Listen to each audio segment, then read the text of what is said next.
Hey everyone, Rua here. I finally put together a follow-up to the last proper video I did on the state of the game's tank jobs, for real this time. There was a lot of feedback and opinions people had on what was in the last video and what wasn't, so I'm here to address it all and hopefully put this matter to rest once and for all. I'm man enough to admit that I may have made a mistake via omission in the last video, but the fact that people were able to argue a good case, you'll hear later on from one of my contributors on that matter, really served to underline why I think this channel has appeal to the player base. Constructive critique ultimately results in productive outcome. Having said that, there's likely going to be even more opinion and probably backlash from this, but hey, in for a penny, in for a pound. Let's do this thing. The first issue some seemed to have was that they thought I was exaggerating when I said that Hybrid Rune Fencer is dangerous on high-end content. To that I say, no, I was not exaggerating. A Rune Fencer being caught in a weapon skill set because they mistimed their weapon skill for the worst possible moment can result in them hitting the floor, or taking a hit so big it dents their Enmity store badly. The same thing holds true for mid-cast sets, which is why incorporating damage mitigation into them is so pivotal on dangerous content. A tank going down in this manner can result in a full wipe and ultimately cost everyone dearly. This is exactly why I put that caution up. I also stand by my statement that Hybrid Rune Fencer is the best tank in the game, when done properly. It is, just for the majority of content where it can do so, but players attempting it need to be very careful. Okay, next up. I stand by the criteria for designating which job can legitimately qualify as a tank in consequential content. I've had more than a few people tell me that most DPS jobs can fill those requirements, but what's important here is a matter of relative ease and innate capacity to meet those requirements. Of these criteria, the one the majority of DPS jobs are just not going to match a true tank for is Enmity generation and retention. The latter being so important, I'm going to explain Enmity mechanics in depth in a moment to really hammer my case home. I suppose the reply I have to this point is that just because a DPS job can take hits without dying too fast, that does not automatically make it a tank. Right, let's get into the meat of this, and just a heads up, there's going to be a fair bit of math ahead. Learning the fundamental basics of Enmity mechanics is essential for any player looking to take up tanking at endgame level, and understanding said basics will explain why the jobs I featured as tanks are actually tanks. Enmity comes in two separate categories, Volatile and Cumulative, which both combine to give a final total enmity value. The player with the highest total enmity is the one the enemy will target. Both categories generate their values in the same manner, but differ in the gain and loss rate. Volatile enmity decays at a set amount of 60 per second, not tick, per second. Generally speaking, most DPS jobs can accumulate volatile enmity quite easily provided they're being supported well enough. This is where cumulative enmity comes into the picture. Cumulative enmity decays at a varying amount depending on how much damage the player is being hit for, if they are being targeted by an enfeebling effect, or if they lose a Nutz's Emmy shadow. Now, the formula for generating both forms of enmity from damage output was once pretty much set in stone, but an update some time ago, when Vagary was introduced if I remember correctly, threw the entire thing up in the air. Since nobody I've spoken to has noticed too much of a difference, it's safe to assume the formula is the same as it was, and it could just be that the exact values are lower than what you see here. Cumulative enmity generation depends on the level of the target multiplied by the damage dealt divided by standard damage, which basically means the average damage of your weapon against the level of your target. This is a really complex calculation in of itself, but it basically means that the harder you hit, the more cumulative enmity you're going to generate, but the amount was reduced quite a bit with the aforementioned patch to the modifiers. Volatile enmity generation is that of cumulative enmity multiplied by 3, assuming this part of the equation is still valid as well. So what you have here is an ample explanation why melee DPS are simply not matching a true tank job's enmity generation through damage alone, since so many of a tank's job abilities and spells are tailor-made to generate cumulative and volatile enmity beyond simply dealing damage, with the former being far more important in enmity retention. This is only one half of the whole picture though, so without further ado, here comes yet more math. Generating enmity is important, but I'd argue that keeping it is the hallmark of a true tank job. This half of the picture is also multifaceted, so bear with me again. I just mentioned that Volatile Energy decays at a set rate of 60 per second, so that's pretty clear cut, but what about the specifics of Cumulative Enmity? Fortunately, the formula for calculating Cumulative Enmity loss is actually pretty simple. It's 1800 multiplied by damage taken divided by maximum HP. Basically, if you have good damage reduction equipment or abilities to limit or negate damage taken, then that will play a substantial role in you keeping your target's attention. Most tank jobs have at least one ability in this vein, with some taking the direct route and outright stopping enmity loss like Paladin's Guardian trait for Sentinel, or with Palisade. Maximum HP factors in your baseline and adds in any bonuses from equipment or food at the time of calculation. This is why tank jobs typically have high innate HP and several tiers of the maxed HP boost trait. The point I'm trying to make here is that even if a DPS job can generate decent enmity through sheer damage output, they're not going to do a good job of actually holding it, since they lack a comparable amount of HP and damage mitigation while they try to do so. Then there's the role that enmity modifying equipment, spells and abilities play in generation as well as retention. Enmity Plus has a cap of 200 from all sources and is a percentage value. Enmity Minus has a cap of 50 and is also a percentage value. Let's start with Enmity Plus. Enmity Plus from any source will increase the volatile and cumulative enmity generation from all actions, whether that's from spells, abilities, healing or just dealing damage. When you look at the baseline enmity values on many of the tools tank jobs get, you'll realise why those jobs are optimised for this role, for when they reach the enmity cap their actions will have their enmity tripled potentially. This is going to come up when addressing certain jobs later on, so keep it in mind. Enmity Minus, as you'd expect, goes the other direction, and its cap of 50% means that when capped, all actions will have their enmity halved. I've brought it up a bunch, but this is exactly why Adventurer's Dirge is such a big deal now. A bard can sing it at maximum power and literally cap the Enmity Minus value by themselves in one song. Here's what pretty much seals it for me. Cumulative enmity loss can be further reduced by having Enmity Plus active when taking damage. The cap for this effect is plus 100 enmity, which is then divided in half for a maximum potential of minus 50% to all cumulative enmity loss. Tank jobs are generally capable of reaching this goal of 100 enmity in their build, and often have spells or abilities which will help them if their equipment will not suffice. A DPS job is simply not capable of meeting this without defeating the entire purpose of them trying to do so. The outlier here is Warrior, which can incorporate some Enmity Plus into their ideal build, but not enough to cap the value by themselves, and certainly not without losing other important attributes.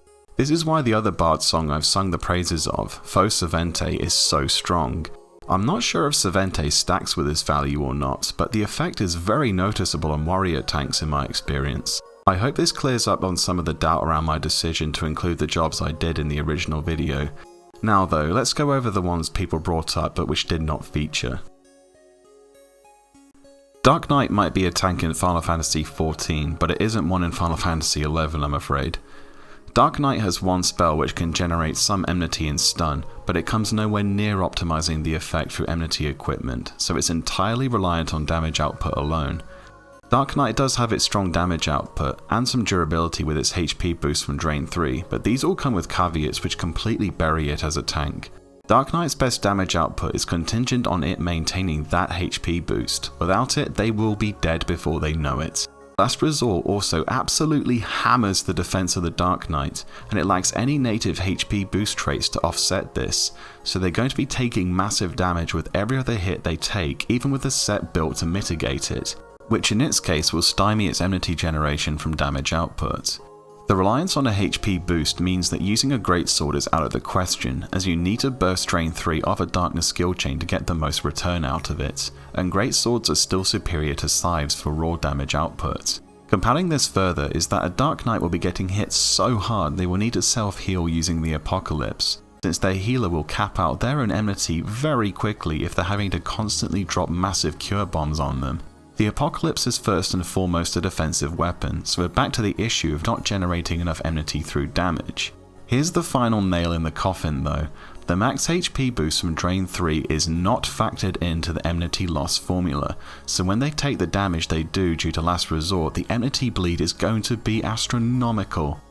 It actually makes sense from a design perspective that this was intentional. Dark Knight is a DPS that's meant to hit hard while lowering their own defenses. They are meant to maintain a HP boost effect so they don't instantly die when they pull Enmity. When they get hit hard in retaliation, there is dread spikes to cover them, and they will have an accelerated enmity bleed from being hit so hard without real consequence. Okay, moving on.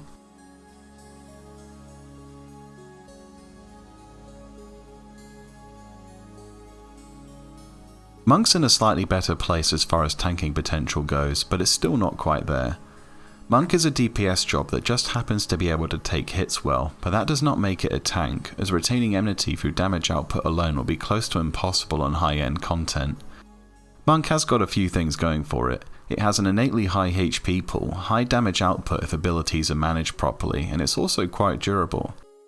Monk to me is akin to Warrior in that if it's not the group's designated tank, it can serve as a brilliant backup or off tank where the tank needs to get pressure taken off of them from multiple targets. Monk's mantra is honestly one of the best buffs a tank can get. The HP bonus won't affect enmity loss as we've established, but it will help survivability a lot, and might just be what saves the group's tank from an ill-timed spell or weapon skill. I still think Warrior is better suited for this role, but I'll admit that the difference is marginal, negligible even in some cases. It probably should have been an honourable mention in the previous videos, so consider this an edit on that front. You could take most of what I said about Warrior in the first part and apply it to Monk, with some exceptions. What Monk does have over Warrior is being able to slow down enemy TP gain and control the pace of a battle through being pretty much permanently cap Subtle Blow, and with Penance and Shijin Spiral further hindering said gain. Another advantage over Warrior is that unlike Retaliation, Counter will actually cancel incoming damage while enemy TP attacks, rare as they may be, can be guarded, especially under dodge. Finally, Monk has two great emergency heal abilities guaranteed to fully restore them to max HP, so it's a friendly job for a healer to work with. With proper use for Venturer's Dirge and Fosa Vente, I could see a Monk tank working on content that fits its strengths.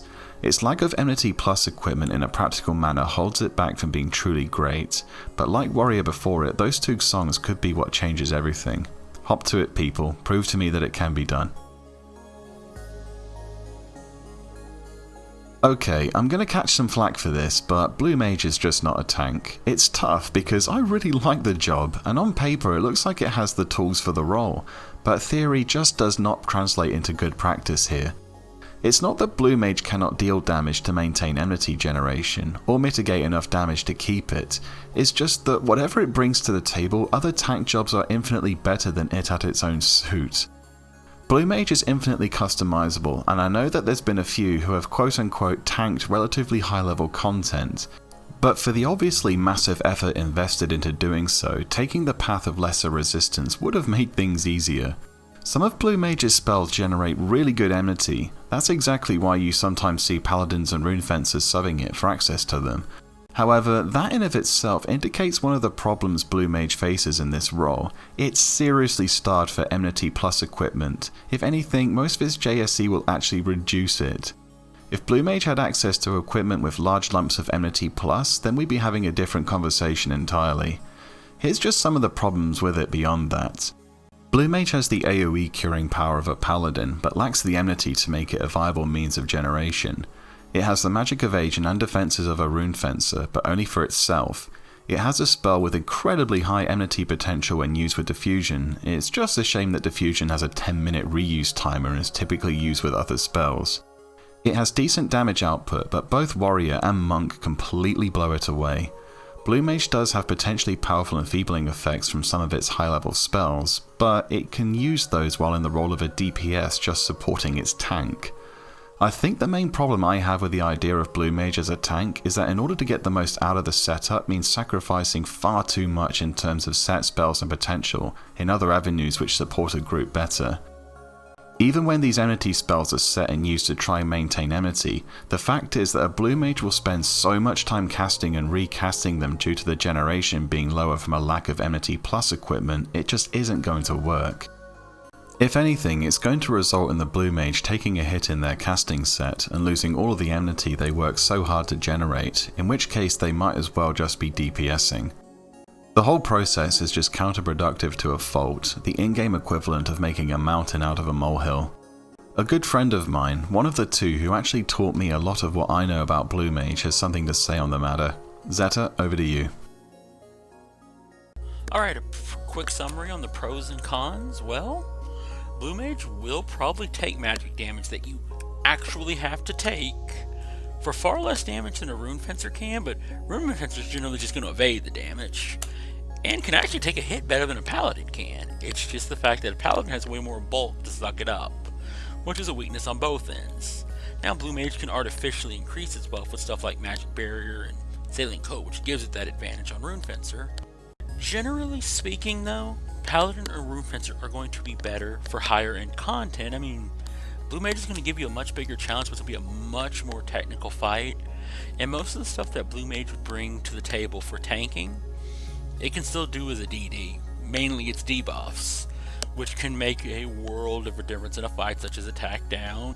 Attack Down is probably the biggest one you're going to have, but that Strength Down is also quite potent. But anyhow, low HP compared to Rune and Paladin, and our buffs suffer from bad duration.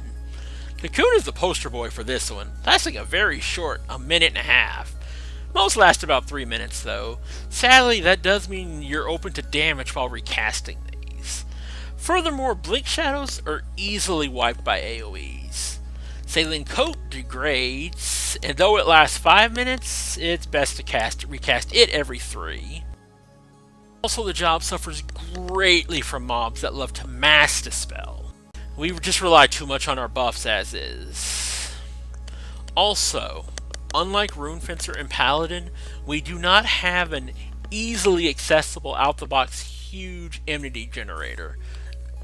Well, technically we do, but to gain access to it, you would have to use your diffusion and lose a very powerful party buff, and I really can't think of many situations where doing that is worth the issue. But anyhow, I'm going to go ahead and give it over to you, Rua, since you just were asking for the summary. Good luck, man. Puppet Master. Oh jeez, did I ever catch holy hell over this being omitted? If you watch my appearance on the New Dawn Link Shells podcast, you'll know just how much grief I've gotten over this. In the midst of the mayhem, a few very well informed players of the job reached out to me and we discussed the matter. I still have my doubts over the job's true viability in some high-end content, but the cases they put forward were more than enough to me to admit that I made a mistake not including the job in the original video. Okay, let's do this properly this time. The pros of the Puppet Master as a tank are, as par the course for the job itself, quite distinct from others in the same vein. The Automaton can potentially get and maintain more damage taken reduction than any other tank around, as pets are exempt from the 50% cap on equipment. The Valor Edge Automaton also has a pretty massive HP pool, enough to give Paladins a run for their money. Put these two facts together and you have a tank which behaves a lot like a Paladin and holds Enmity in a similar fashion, by exploiting the Cumulative Enmity loss formula to the fullest extent one can. Speaking of Paladin, the Automaton has access to two attachments which Paladins themselves would kill to emulate the effect of. The two barrier modules give the Automaton an effect identical to a Rune Fencer's Inquartata, only for shield block rate rather than parrying. The increased block rate is applied regardless of the level of the target. Even with only one light and earth maneuver active, the block rate is quite noticeable. Kinda makes you wonder why Paladin has not gotten a similar trait to this effect. Although an Automaton cannot be targeted by a healer's cure spells, most of the time it really doesn't need it. If the Automaton takes a major hit, it can be repaired by the Puppet Master, and the auto repair kit will gradually cover HP recovery beyond that. If push really comes to shove, then the Puppet Master can opt to prepare their Automaton with the ability to use Benediction and fully get itself back in the fight. It's also not a bad Enmity tool if it hits multiple party members and cures them for a decent amount. On the subject of taking inspiration from other jobs, during crucial moments the Automaton can be made to withstand pretty much any status ailments which come its way, thanks to Overdrive sending both of its resistor attachments into, well, overdrive. It's a one-off given Overdrive's nature as an SP ability, but it's still worthy of note. Outside of Overdrive, Puppet Master and its Automaton have a distinct claim to fame as being the only tank completely immune to all forms of charm, and most forms of the death spell which would normally spell disaster for other tanks. Finally, since it obviously can't get enough of taking things from other jobs, Puppet Master is also the only tank with two reliable forms of dispel, one of which is actually Absorb Atri, same thing though when you think about it. Granted, a decent Mage player will be able to do the same thing, but the Automaton's versions will never fail to land, so it's a neat thing to keep in mind. Unfortunately, the job does have an Achilles heel, in that despite the insane durability of the Automaton, the Puppet Master themselves is rather easy to knock down. Commands can be issued from a distance, but missed timing or repair or maintenance that requires you come into range can potentially get a Puppet Master killed, and by extension one-shot their Automaton. You'll notice I mentioned Overdrive more than a few times just then, and that's because the job is kinda reliant on it when the going gets tough. Okay, an SP ability is there to be used, but sometimes the job's performance as a competent tank really feels like it hinges on this one ability. It's just not the same story with any other tank job's SP ability. You really have to play the job to understand what I'm getting at. The damage output of the Automaton is also rather poor, either tied or even behind a Paladin, which doesn't exactly shine in this category itself. This is partially down to the fact that an Automaton's damage cannot be directly increased beyond Corsair rolls and defense down effects from other jobs. It might not even matter depending on the content, but since damage dealt increases Enmity, I have to bring it up. Puppet Masters set up for full-on tanking also bring precious little utility to their groups. Benediction is a one-off ability tied to an SP timer, and like I just said, Dispel can generally be handled by other jobs in the group. Automatons lack any ability to register Enmity on multiple targets as well, which is a real problem in situations when facing crowds. It's great in a one-on-one versus battle, but is practically useless in situations which call for anything beyond that. Although the Automaton can retain the Enmity it builds, building said Enmity can be a chore at times, especially if it needs to build it quickly. This is because its main Enmity generation abilities are tied to reuse timers it cannot do anything to reduce the timers of. There are some clever workarounds for this I'll show in a moment, but it is a problem of some import. The distinct lack of spike Enmity options beyond those with lengthy reuse timers means that the Automaton is also pretty vulnerable to having its Enmity reset. It could potentially handle a full group Enmity reset, but if it alone is a target of one, then trouble is sure to follow. It might be able to resist status ailments reasonably well with the resistors and with a decent build, but it has one glaring weak point, and it's a big one. As unbelievably sturdy as it can be at times, if the Automaton is hit with Doom, then it's in serious trouble. Repair and maintenance only have a chance of removing the Doom effect, and both are tied to reuse timers should they fail. Worse still, the Puppet Master has no way of telling if an attempted Doom effect landed or not, so they could use their abilities out of panic to save their Automaton only to find it was for nothing. Be on the lookout for Doom inflicting attacks, or consider bringing another tank to battles which involve it. Finally, the Automaton will struggle to keep atop the Enmity list if it's paired with heavy melee DPS. This is not an issue when in pet-based setups where Enmity is disposable, but if a Puppet Master wants to be truly universally applicable as a tank, then Adventurer's Dirge will be essential. Remember, Dirge can halve the Enmity gain of DPS, and this will make a world of difference to the Automaton. Before I hand over, I've got a few pointers of my own to give. As far as I see, if I'm having to be critical, it's best I be constructive at the same time. There's a few ways you can make a Puppet Master tank a more viable option when in groups with heavy DPS jobs. The first is you simply bring jobs who can keep their own Enmity under control. Dragoons have two abilities which drastically reduce or even completely erase their built up Enmity. They have generous reuse timers, and the Dragoon can forcibly reset them with Fly High. Ninjas with Enin and Yeon active pretty much render the need for Dirge a moot point, given how much Enmity minus they give. Thief also has a very nice synergy with Puppet Master, one which helps its tanking capacity out a lot actually. Before I show it, I need to go over one of Puppet Master's abilities. Ventriloquy swaps the Enmity of the Puppet Master and their Automaton, but if you invest more merits into it, then it gains another and very useful effect. Each increase in level boosts the Enmity exchange both ways. So at maximum potency it will give an extra 25% enmity to the higher value and 25% less enmity to the lower value. 25% does not seem like a great deal, but when you consider that Puppet Master's relic legs double this figure, then it's not such a moot point anymore. So with this in mind, this is how a thief can really help a Puppet Master tank. Open a battle with Stringing Pummel, and then have the thief follow with a trick attack Rudra Storm for as hard as they can hit for a pretty nasty darkness skill chain. When this is done, the Puppet Master will have the enmity from the thief's big hit, so then they can just use Ventriloquy, give all that enmity to their Automaton and increase it further at the same time. This can actually be done repeatedly if the battle is long enough to warrant it. Just keep building enmity on the Puppet Master and Ventriloquy again when the Automaton loses enmity themselves. This trick will also work extremely well when used with a Scholar's Caper Emissarius, which will drop the whole group's enmity onto the Puppet Master. Just give it to the Automaton and boost it further. There, you're pretty much set with that. Finally, and this will be the last time I mention it, don't worry, but make sure Adventurer's Dirge is one of your bard songs if you have one in the group. It will seriously make that much of a difference. Cast your mind back to my bard guide and you'll remember that you either need Marcato or Soul Voice to get the most out of Dirge. Using it by itself might not be enough, especially if your DPS are very powerful. If you have to use one of those two abilities to maximize the effect, do it. Whew. Okay, I've said my piece on Puppet Master, but just so you don't have to go off of my opinion, I'll hand you over. Xilkk, the floor is yours. This is Xilkk, currently on the Quetzalcoatl server. Pet tanking is a bit different and nuanced, but I'll try to be concise. Unlike player damage reduction, which caps at 50%, pet damage reduction caps at 87.5%. This is a huge benefit. First, it rockets the durability of the Automaton higher than anything else.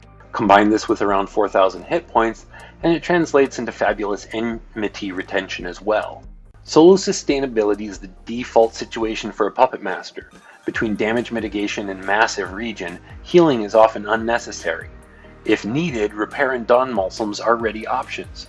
Role Reversal and Benediction are available as emergency measures as well.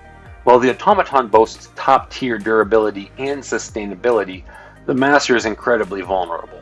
The Master must stay out of range to stay safe. 20 Alms is needed to use Repair, but Dawn Balsams and maneuvers have no distance limitation. You can tank, or even solo Sovereign Behemoth at 43 Yalms and be safe. While Enmity retention is a strength of the Automaton, Enmity generation is a weakness. You do not have direct control of Enmity building abilities.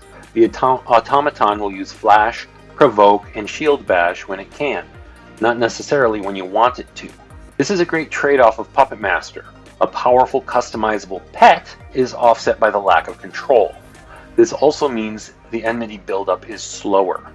I think slow Enmity buildup is why the idea that automatons cannot tank against damage dealers is so prevalent.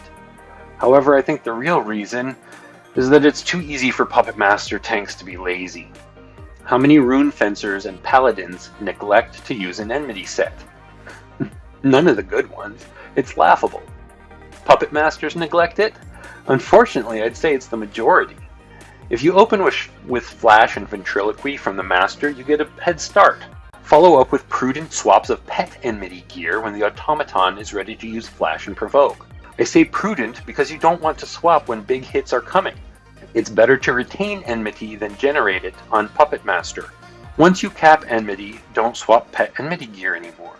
The only way to lose target with capped Enmity is when the damage dealers cap Enmity or the target uses a hate reset. Damage dealers with capped Enmity will burden any tank. Enmity resets, however, are another weakness for the Automaton. There is a countermeasure. Be prepared. Build up Enmity on the Master with Flash whenever you can. When the reset comes, Ventriloquy will save the day.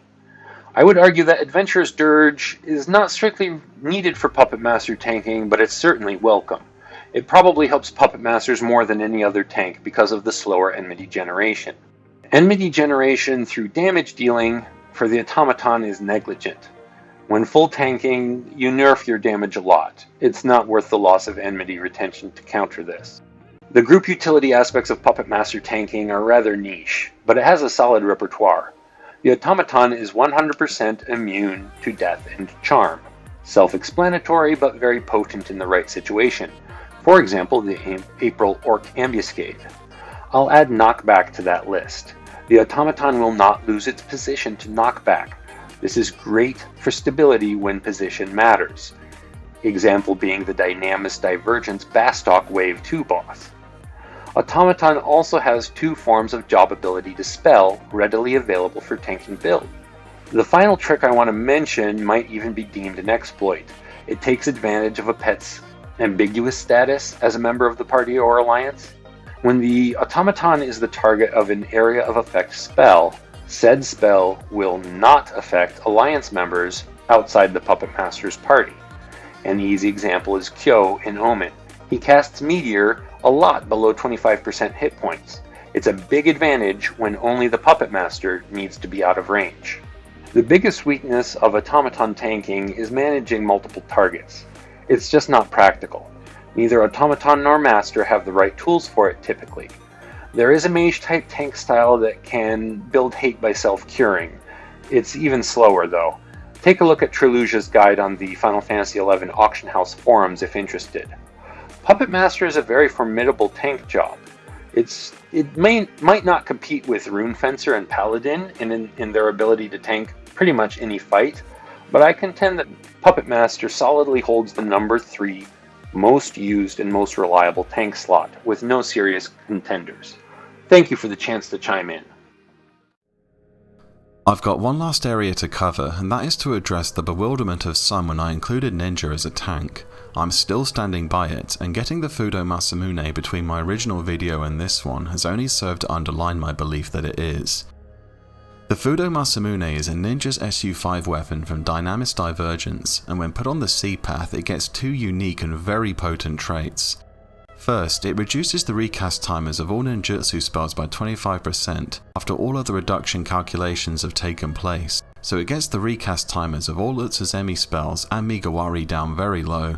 It also adds plus 10 Enmity to the ninja for each Utsuzemi shadow they have active, so you're looking at between 60 to 70 extra Enmity in just that weapon slot alone. Given how low the aforementioned recast timers will be, maintaining this much Enmity from shadows is actually rather simple. What this means is that a ninja can reach the goal of 100 Enmity in their tanking DPS build without even trying, since Yonin and Xilkk will give them another 60. It also means that a ninja can reach the cap of 200 Enmity pretty simply as well, so it more than met the requirements for Enmity generation and retention. The 100 Enmity will also reduce the loss from losing a shadow by half, something minor but still welcome. It also turns out that Ninja is a lot more evasive than even I gave it credit for, something I noticed when I revised my builds to focus on evasion. This, coupled with Poisonga from Dark Knight sub, means that a ninja is perfectly capable of handling crowds provided they are being supported.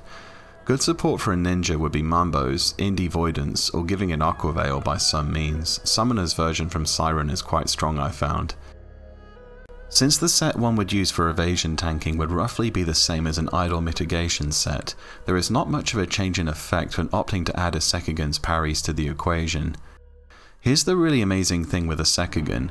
A Sekagun gives a solid boost to parrying rate, but also gives the ninja cumulative and volatile enmity boosts whenever they parry. The baseline is 300 and 500 respectively, but Enmity Plus increases these values, so with an optimal build it is possible for a ninja to literally triple this value while retaining the defenses of their shadows, since parries take priority over them. 900 cumulative and 1500 volatile enmity per parry is absolutely insane. Add to this Utsuzemi's baseline enmity also being tripled, and you might start to see what I'm getting at here. A good trick of mine with Utsuzemi is to cascade its effects, meaning I open a fight with Ichi active, go to Ni, and then San. That way the enmity from each is getting its maximum effect. A Sekagun can either be used at the start of a fight to get a good head start on enmity, or it can be saved for an NM's SP ability, which would normally be dangerous for a ninja. It's a brilliant counter to 100 Fists I found. All the DPS a ninja is doing will be having its enmity generation increased, and increased a lot when you remember how much enmity it has in its set when doing so it's capable of building its enmity quickly through the damage over time. Ninja's ideal tanking scenario to me is when you are utilizing a setup where you want to limit the TP gain of the target, and just generally want to give your backline a much easier time against something which would otherwise be quite dangerous. Ninja's personal damage mitigation is stellar, with Utsuzemi negating single target attacks and reducing the damage of those which clear it in a single hit.